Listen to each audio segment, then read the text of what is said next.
올해는 성탄절이 12월 25일 주일하고 다 같이 겹쳤습니다. 그래서 주님 오신 날 정말로 기쁨과 감사함으로 저 여러분들이 환영하고 기뻐하며 마음껏 축하하는 그런 복된 시간이 되기를 간절히 축복합니다. 예수님이 이 땅에 찾아오신 날이죠. 12월 25일 예수님이 이 땅에 사람의 몸을 입고 찾아오신 탄생하신 귀한 날입니다. 하늘 높은 곳에 보좌를 버리시고 그리고 가장 낮은 곳에 사람을 되어서 우리를 찾아오신 귀한 절기에 성경은 어떻게 이 땅에 오셨는가, 언제 어디서 누가 이렇게 우리가 볼 수 있어요. 언제 2000년 전에 유대 땅 베들레헴에 예수께서 이 땅에 탄생하셨다라고 쓰는데 어떻게 탄생하셨는가 하는 이야기를 성경은 잘 쓰고 있습니다. 마태복음에 보면 2장에 그때 동방에서부터 이제 박사들이 별을 보고 그렇게 유대인의 왕으로 나시니가 어디 계시냐, 그리고 찾아오시면서 예루살렘이 큰 소동이 일어났다 쓰고 있고, 그렇죠? 그러니까 이제 헤롯 왕과 대제사장들과 서기관들이 급히 알아보면서 베들레헴입니다. 그걸 쭉 가르쳐 주죠. 미가서 5장 2절에 거기에 유대 땅 베들레헴아, 그리고 이제 베들레헴이 작을지라도 거기서 다스리는 왕이 나실 것에 대한 예언의 말씀으로 베들레헴을 지명해 줍니다. 그리고 헤롯이 이야기를 하죠. 박사들을 보내면서 가서 그 아이를 찾아서 경배하거든 돌아오는 길에 내게도 좀 알려줘라. 나도 가서 경배하고 싶다. 그런 이야기를 하죠. 이 박사들이 별의 움직임을 보고 베들레헴에 가서 거기에 아기와 마리아를 향해서 경배하고 엎드려 경배하고 보배압을 열어서 황금과 유향과 모략을 드렸다. 그리고 지시하시는 대로 따라서 고향으로 돌아가게 되었다. 그게 이제 마태복음에 있는 예수님이 이 땅에 탄생하신 날의 이야기죠. 별의 징조를 보고 동방으로부터 박사들이 예물을 가지고 와서 아기와 어머니 마리아에게 경배하며 그리고 온전히 예물을 드렸다. 여기 핵심적인 내용은 유대인의 왕으로 오신 분이 어디에 계시냐, 유대인의 왕으로 오셨다. 결국 다윗의 후손으로 메시아로 오셨다. 마태복음 1장 1절에는 아브라함과 다윗의 세계 족보를 쓰고 있어요. 그 아들 그 족보에 예수 그리스도의 족보에 관한 얘기.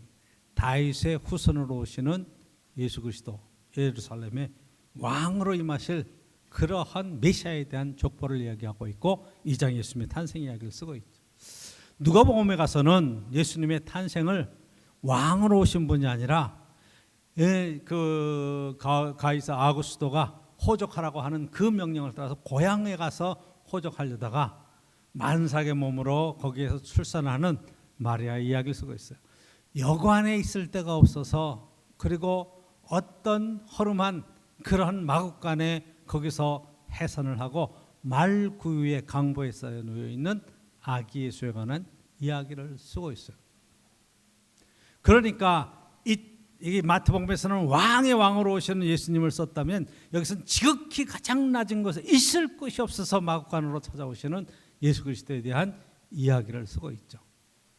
자, 이 마태복음이 유대인들에 대한 복음을 전하기 위해서 유대인들에게 가장 메시아에 대한 그런 상에 대한 증언을 했다면 이제 누가는 이방인들에 대한 복음을 증거하면서 가장 낮은 자리에 정말로 비참한 삶을 살고 있는 그 영혼들을 구원하기 위한 이 땅에 찾아오시는 메시아에 대한 이야기가 가장 낮은 곳에 있을 것이 없어서 말구 위에 찾아오시는 예수 그리스도.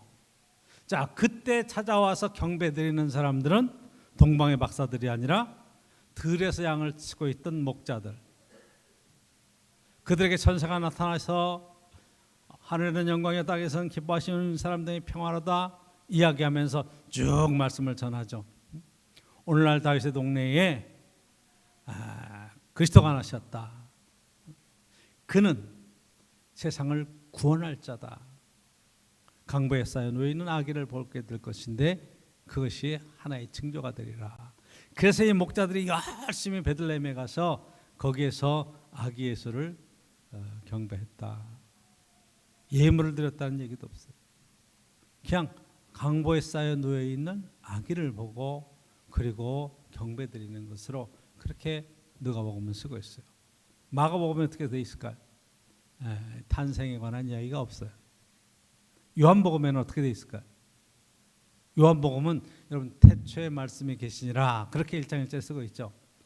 그 말씀이 하나님과 함께 계셨으니 곧 그 하나님, 그 말씀은 곧 하나님이시라.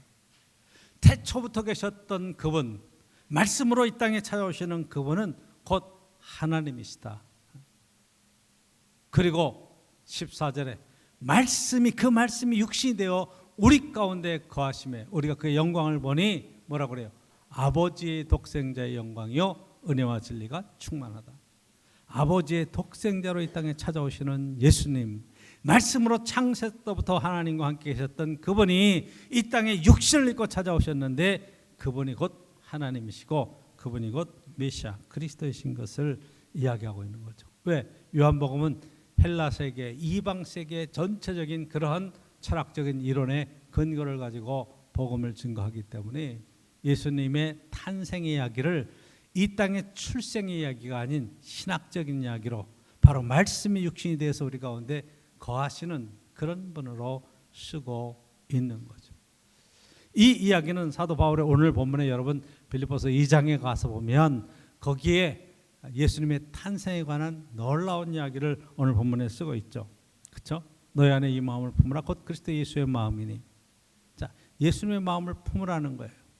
그런데 6절에 보면 그는 근본 하나님의 본체시나 하나님과 동등됨을 취할 것을 여기지 아니하시고 오히려 자기를 비워 종의 형체를 가지사 사람과 같이 되셨고, 여러분 8절에 사람의 모양으로 나타나셨습니다. 그렇죠?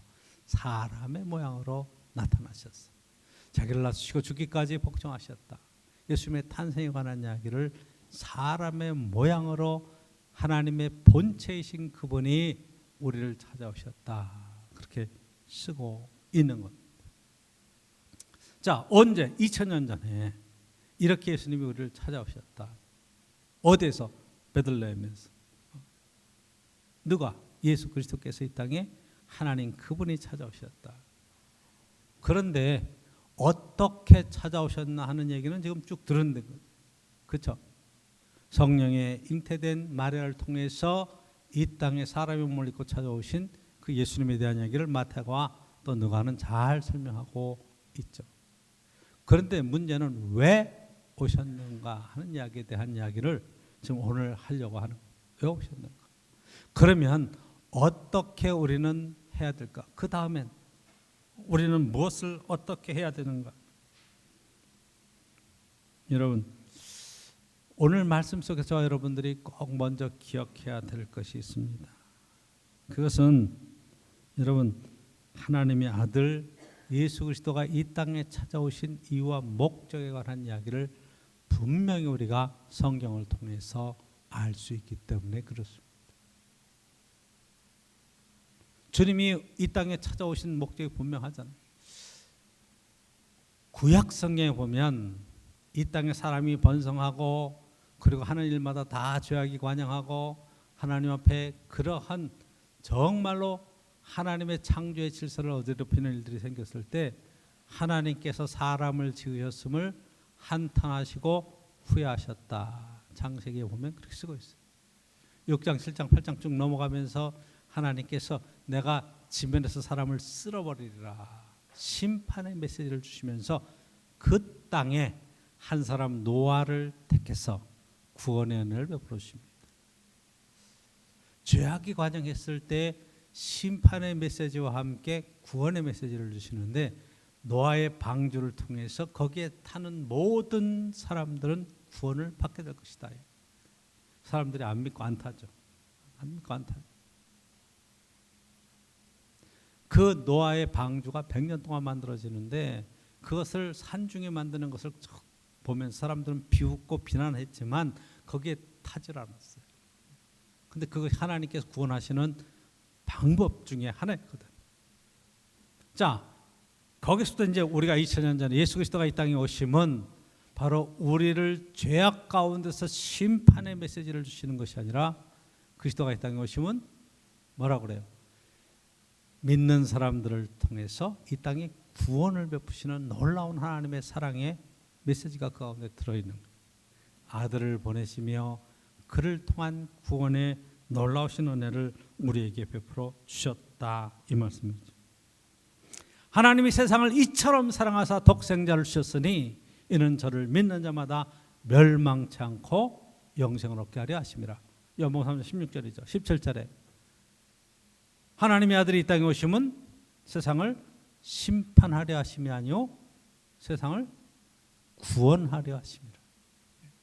이 땅에 구원을 주러 오시다. 우리를 구해주러 이 땅에 사람의 몸을 입고 하나님이 직접 찾아오시는 사건을 예수 그리스도가 이 땅에 오시는 사건으로 쓰고 있는 겁니다. 요한복음 14장에 얘기하죠. 내가 곧 길이요 진리요 생명이니, 내가 길이다, 내가 진리다, 나를 통해서 생명의 축복이 있다. 나로 말미암지 않고는 아버지께로 올 자가 없다. 아버지께로 이끄시며 구원의 길로 이끌어 주시는 놀라운 은혜로 이 땅을 찾아오신 거예요. 2000년에 찾아오셔서 그분은 무엇을 하셨는가? 절대적인 순종을 통해서 하나님의 뜻을 온전히 이루십니다. 그렇죠? 이 땅 오셔서 큰 영광을 누리시고 뭐 대단한 일들을 하신 것이 아니라 복음서에 보니까 철저하게 고통당하는 사람들의 아픔을 나눠주시고 그들의 죄를 품으시고 용서하시고 그리고 맹인의 눈을 뜨게 하시고, 그렇죠? 안전병이 일어나 걷게 하시고 나병 환자에게 손을 대며 그들의 병을 치료하시면서 가난한 자를 회복하시는 놀라운 은총의 역사를 온전히 이루셨던 상황을 우리가 보게 됩니다. 주님이 함께 하시면서 가장 힘들고 어려운 상황 속에 용기를 주시고 희망을 주시며 회복시켜 주세요. 병이 들었다고 말하는 것은 사실은 이게 육체적인 질병의 고통도 크지만 더 큰 문제는 그 당시의 신앙적인 문제로 저건 벌 받아서 그런 거야, 저주 받은 거야, 하나님 앞에 죄의 값을 묻는 거야, 이러한 평가가 더 마음이 힘들었던 거예요.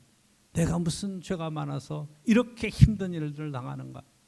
예수께서 우리에게 분명히 말씀하시는 것은 그게 내 죄 때문에 그런 것이 아니라 하나님의 영광을 위한 죄에 관한 이야기를 하시면서 그 죄의 용서하심을 십자가에서 온전히 이루시는 놀라운 은총을 베풀어 주시는 거예요.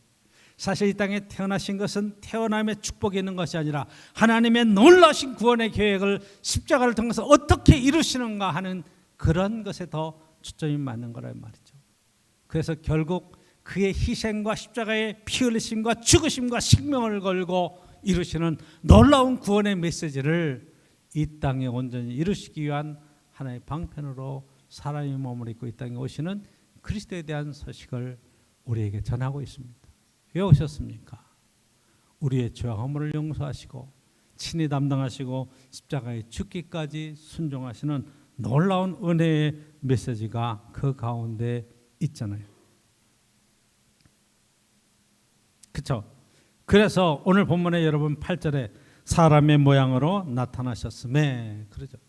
사람의 모양 나타나셨음. 자기를 낮추시고 죽기까지 복종하셨으니 곧 십자가에 죽으심이라. 사람의 모양으로 나타나셔서 결국 삶의 목표가 죽으심이에요. 그럼 죽는 게 끝이냐? 아니에요. 그렇지 않아요. 그의 죽으심은 의미 없는 죽음이 아니라 그냥 비명행사한 것이 아니라 우리의 모든 죄와 허물과 죽음의 사망의 권세까지도 능히 이기시는 자기의 희생의 그러한 죽음이었어요. 하나님의 뜻에 복종하심의 결과였어요. 저 여러분들이 인생을 살아가는 삶의 목표가 뭐냐? 그러면 이 땅에 정말로 행복하고 내가 인생의 어떤 목표를 이루고 정말 잘 살기를 위한 그러한 목표가 분명히 삶 속에 있을 거예요. 근데 그렇게 살기를 바라면서도 우리는 절대로 복종하기를 원하지 않아요. 절대로 내가 희생하면서 일을 이루기를 원하지 않아요.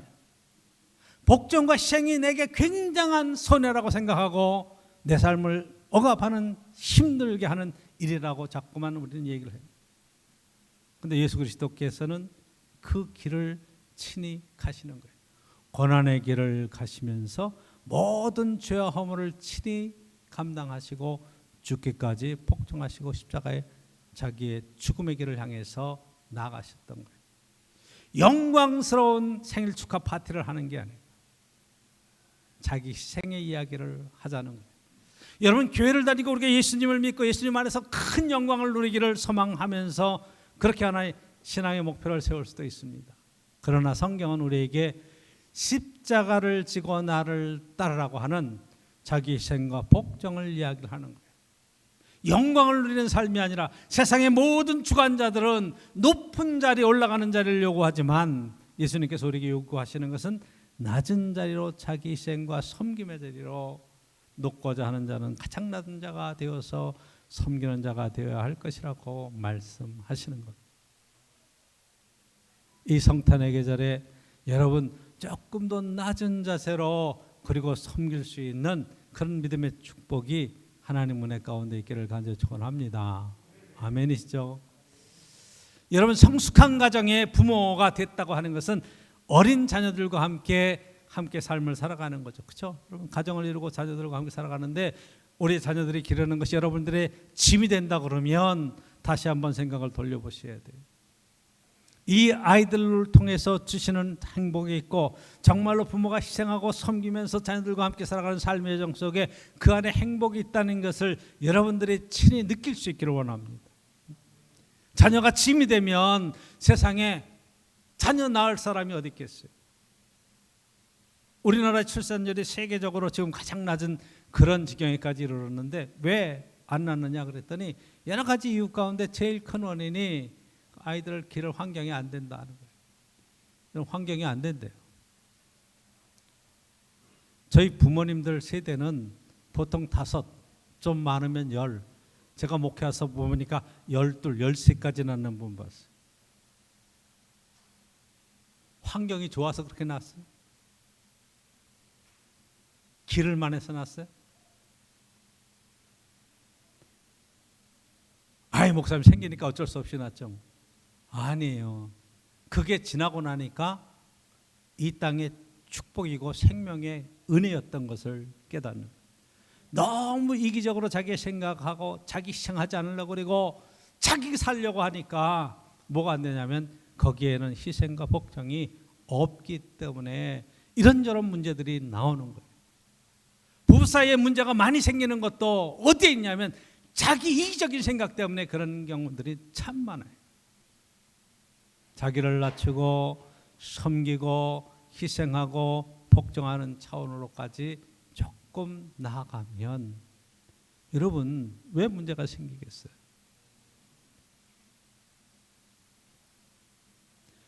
그 부분에 예수 그리스도의 십자가의 자기 희생에 관한 메시지들이 여러분 기쁘다고 오셨네요. 축하하고 막 감사하고 그런 것이 내 모든 죄를 용서하시고 사망의 권세를 이기셨다고 하는 것만이 아니라 이 일을 통해서 진짜 이루시는 그리스도의 희생과 십자가의 죽으심 여기까지 우리가 볼 수 있어야 된다 이 말이에요.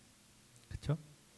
자, 그러면 죽으심으로 끝나느냐? 아니 9절 보시면 뭐라고 쓰고 있어요? 말씀이 이러므로 하나님이 그를 지극히 높여 모든 이름 위에 뛰어난 이름을 주사 그랬어요. 누가 높여주는 거예요? 하나님이 높여주셨어요. 하나님이 지극히 높은 이름을 주셨어요. 그래서 10절에 하늘에 있는 자들과 땅에 있는 자들과 땅 아래에 있는 모든 자들로 그 무릎을 예수님 앞에 꿇게 하셨어요. 그러니까 하나님이 높여주셔야 돼요. 그리고 예수님의 희생과 십자가의 자기 복종을 통해서 모든 인류들이 그리스도 안에 복종하며 이 하늘의 기쁨과 이 축복을 누리게 하시는 놀라운 은총이 그 가운데 들어 있는 것을 보게 돼요. 이 일이 어떻게 가능합니까? 아, 주님, 저는 절대로 못합니다. 나는 절대로 그렇게 희생할 수 없습니다. 그런 생각을 우리는 가질 수밖에 없어요. 왜? 저와 여러분들은 다 세상 살아가면서 세상 가치관들로 다 내 안에 이미 자기 세상들을 자기 가치들을 이루고 있기 때문에 우리가 그리스도를 영접하고 예수 그리스도를 믿는다고 하는 것 자체를 그냥 교회 나와서 교회 멤버가 돼서 어떤 예식에 참여하는 것으로 그렇게 마감을 하려고 해요. 그런데 오늘 본문의 결론적인 이야기, 세 번째 정말로 강조하고 싶은 것은 5절에 있는 말씀이에요. 너희 안에 이 마음을 품으라. 곧 그리스도 예수의 마음이니. 자, 2000년 전에 오신 예수님은 베들레헴에 그때 거기에서 오셨어요. 근데 오늘 사는 우리들에게 생일 축하합니다. 그게 무슨 의미가 있겠어요? 한번 여러분 생각해 보세요. 아버님 어머님이 돌아가셨어요. 그래서 그 생일을 우리가 기억하면서 제사라는 걸 드린다고 생각해 보세요. 아버님 생일 축하합니다. 할아버지 돌아가셨어요. 할아버지 태어나셨던 그날을 축하합니다. 무슨 의미가 있어요? 돌아가신 분인데 2000년에 오셨던 분인데, 그런데 그것이 의미가 있으려면 오늘 그분이 살아계시고 그분이 어디 계세요? 내 마음에 예수 그리스도가 살아계시고 내 마음에 함께 계시는 그 은혜로 우리에게 실제가 현재가 되지 않으면 2000년 전에 탄생하신 예수 그리스도는 나와 아무 상관이 없는 거예요. 그렇죠? 예수님을 믿는다는 게 뭐예요? 요한복음 1장 14절에 뭐라고 그래요? 영접하는 자 그러잖아요. 곧 그 이름을 믿는 자들에게는 하나님의 자녀가 되는 권세를 주셨으니, 그렇게 얘기하죠. 영접하는 거예요. 그 이름을 믿는 거예요. 예수님을 믿는 것은 예수님을 영접해서 내 안에, 내 마음에, 이 안에 이 마음, 예수 그리스도의 마음을 품는 거예요. 내 안에 예수님이 계시는 거예요. 요한복음은 철저하게 현재적인 그러한 이야기를 많이 해요. 내가 내 안에 이야기하시는 것. 요한복음 15장에 나는 포도나무야 너희는 가지니, 예수님이 포도나무 우린 가지라는 거예요. 그래서 예수님 안에 붙어있기만 하면 저절로 풍성한 열매를 맺을 것이다. 내가 내 안에 있고 내가 내 안에 있으면. 그리고 15장, 16장, 17장 쭉 넘어가면서 보혜사 성령께서 우리 안에 어떻게 임하고 계시는가 14장, 15장 계속 얘기하시는 거예요. 내 안에 예수님 계시다. 그러면 여러분이 할 수 없는 일을 할 수 있게 되는 거예요. 난 희생하지 못해. 내 안에 예수 그리스도가 계신데. 사도 바울은 더 적극적으로 나는 그리스도와 함께 십자가에 못 박혀 죽고 내 안에 그리스도께서 사신 것이라. 나는 죽고. 그래서 예수 믿는다는 것은 사실은 내 안에 사시는 그리스도 안에 내가 어떻게 순종하고 복종하고 나아가는가 하는 신앙적인 결단과 헌신이 그 가운데 들어있는 거예요. 여러분 정말로 예수 그리스도 안에 살 수 있기를 여러분 축복합니다. 예수님이 부활하신 뒤에 뭐라고 얘기하는 거니? 내가 세상 끝날까지 너희와 항상 함께 있겠다 말씀하시죠. 언제나 주님 우리와 함께 계시고 내 안에 살아계시고 그 살아계신 주님께서 오늘도 나와 함께 하실 때 예수님의 2000년 전의 탄생이 오늘 나에게 새로운 생명의 축복으로 다가오는 거예요. 그래서 여러분 거듭난다는 것 요한복음 3장이 얘기하잖아요. 물과 성령으로 거듭나지 아니하면 하나님 나라에 들어갈 수 없다. 분명히 말씀하시는 것은 다시 태어나는 거예요. 내가 죽고 내 안에 그리스도로 다시 태어나는 거예요. 정말로 내 안에 예수 그리스도께서 계신가 여러분 물어봐야 되는 거예요.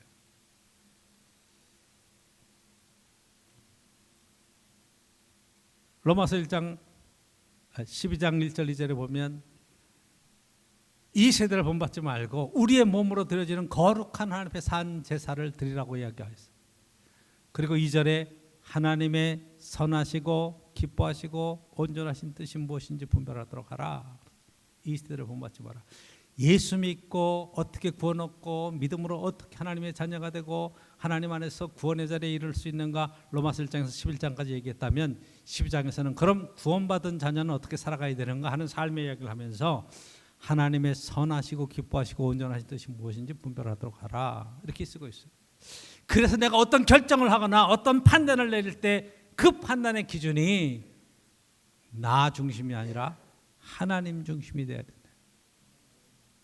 내가 여태까지 알고 있던 그런 경험들, 지식들, 그러한 사상들, 그러한 여러 가지의 판단들을 다 내려놓고 내 안에 그리스도께서 주시는 그 은혜의 말씀으로 판단할 수 있는 그 자리가 신앙인의 자리라 이 말이에요. 응? 그래서 어떤 때 보면 여러분 세상적인 방법으로 정말로 일도 잘하고 열심히 있고 뭐 재미도 있고 하는 사람들이 교회에 들어와서 교회에 잘 적응하지 못하는 경우도 있어요. 왜? 내 판단과 내 기준을 가지고 교회 안에서 활동하려니까 안 맞거든. 근데 그것도 잘 어떨 때는 몰라. 그것이 다인 줄 알고 교회조차도 그렇게 판단을 하는 거예요. 그래서 저와 여러분들이 정말로 실수하지 않으려면, 실패하지 않으려면 예수님이면 어떻게 했었을까? 정말 그리스도의 마음을 품고 주님의 심정으로 그 상황을 바라보면 불쌍히 여기고 좀 안타깝고 정말로 그 문제를 어떻게 신앙 안에서 해결을 할까 하는 것으로 다가가는 거예요. 비난하고 비판하고 함부로 행동하고 함부로 말하고 하는 것들을 내려놓을 수 있는 거예요. 더 참을 수 있고 더 희생할 수 있고 더 섬길 수 있고 더 복종할 수 있는 자리로 나아갈 수 있게 되는 거예요. 이것 되지 않으면 여러분 2000년 전에 오신 예수님이 오늘 우리에게 찾아오셨다고 그래서 그것이 내 삶에 어떤 변화의 역사가 있는가 이런 것들을 여러분 물어봐야 되는데 의미 없는 일이죠. 성탄절 케이크 하나 갖다 놓고 예수님 생일 축하합니다 박수치고 그리고 우리는 신나게 먹고 놀고 파티하자 이렇게 끝나서는 그 성탄의 의미가 없잖아요. 저는 이 교회 크리스마스 장식 해놓고 뭐 이렇게 해도 얼마나 초라한지 몰라요. 여러분 성탄 장식은 어디 가면 더 잘 보여요. 의왕시도 요 앞에다 해놓는 거 보니까 우리 이거보다 훨씬 좋더라고요. 그렇죠? 시에서 해도 백화점에 가면 의리의리하게 해놔. 왜? 그 사람들은 그건 매출하고 연결되니까 돈하고 연결되니까 자기가 성탄하고는 상관없어도 그렇게 해놓고 여러분들의 마음을 훔치고 그리고 돈을 훔쳐가려고 하는 그런 생각들을 가지고 꾸며놓는 거죠. 그렇잖아요. 그래서 연말연시 세일도 하고 막 그렇게 하면서 매출을 쭉 끌어올리려고 하는 계획을 갖고 있는 거예요. 그런데 여러분 진정한 성탄의 의미는 내 안에 예수 그리스도의 마음을 품고 주님의 심정을 가지고 세상을 볼 수 있고 이웃을 볼 수 있고 가정을 볼 수 있고 내 삶을 돌아볼 수 있으며 내가 어떻게 주의 이름으로 헌신하고 희생할까를 볼 수 있으면 이 땅에 그리스도의 계절이 오고 주님 다스리는 하나님 나라가 가까이 오게 되는 거라 이 말이에요. 천국은 어디에 이루어집니까? 주님이 계신 곳이 천국이잖아요. 그렇죠? 한번 여러분 우리가 사망의 권세를 이기고 그리고 천국에 갔다. 그럼 거기 주님이 계신 거예요. 지옥은 뭐 하는 곳이냐? 주님이 안 계신 곳이에요. 주님이 안 계신 곳에는 뭐가 없다? 희망이 없어요. 길이 없어요. 빛이 없어요. 어둠이. 그 요한복음은 정확하게 얘기하잖아요. 빛으로 이 땅에 찾아오신 예수 그리스도. 사람들이 그 빛을 알아보지 못했다. 그 빛으로 나오는 사람들은 영생에 이르는 축복을 누리게 될 것이라. 오늘도 저와 여러분들이 예수 그리스도를 믿는 진짜 마음의 신앙 고백을 통해서 예수 그리스도 모시고 정말로 어떤 상황 속이든지 기쁨과 감사가 넘치는 복된 삶으로 정말 하나님의 영광을 돌리는 귀한 은혜의 삶이 꼭 함께 있기를 간절히 축원드립니다.